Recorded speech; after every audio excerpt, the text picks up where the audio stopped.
భక్తమందార రఘురామ భద్రాద్రిరామ పరంధామ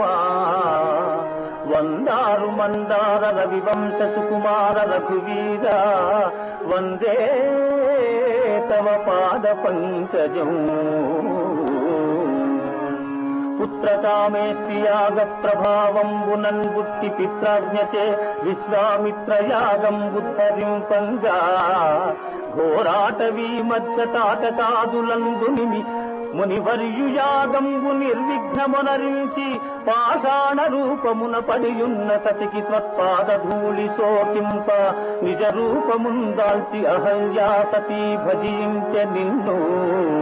రఘువంశ సోమా కళ్యాణ రామ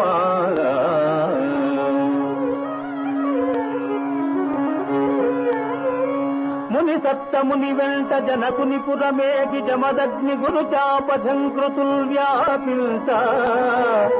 అవలీలగా దృంచి జానకిని చేపట్టి నిజపురం బరిగిన శ్రీరఘురామ సీతామనోభిరామ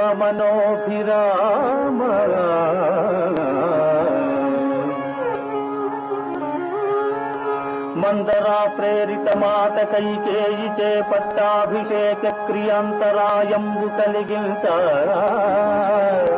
నారతీరిల్ దాల్చి సీతామహాసాధ్వి సౌమిత్రి వెంటాడ చిత్రకూటాద్రి చిరకాలము గడిపి మాయలేడిని గాంచి ప్రేయసి వాంఛింప అవ్వాంఛదీప్తంగ వేటకై నీవరుగ దుష్ట రావణ బ్రహ్మయే ముష్టి నిడుమని చేరి వైదేహి నెత్తుకొని వాహిని దాటి లంకలో దాతంగా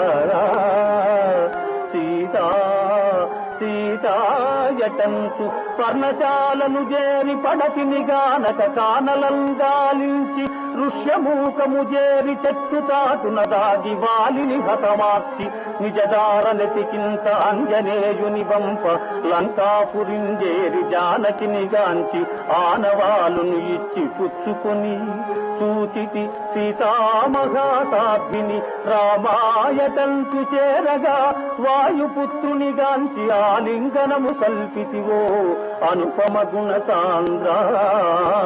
రామచంద్ర వానర బలమున వారిధి నిర్మించి దశకంఠు దర్పమును నాదనము గావించి జానకిని విడిపించి అయోధ్యపురమేగి ముల్లోకములు పొగడ సౌభ్రత్ర విభ్రాజిత భ్రాతలం సర్వం సహా దూర్వకంబైన బాహూద్వయంబునన్ కౌగితం చేర్చి సీతా సమేతుండవై సుఖంబోధినోలలాడించి రామరాజ్యంబు స్థాపించినాడవో రామచంద్ర పాహి మాం పాహి పాహి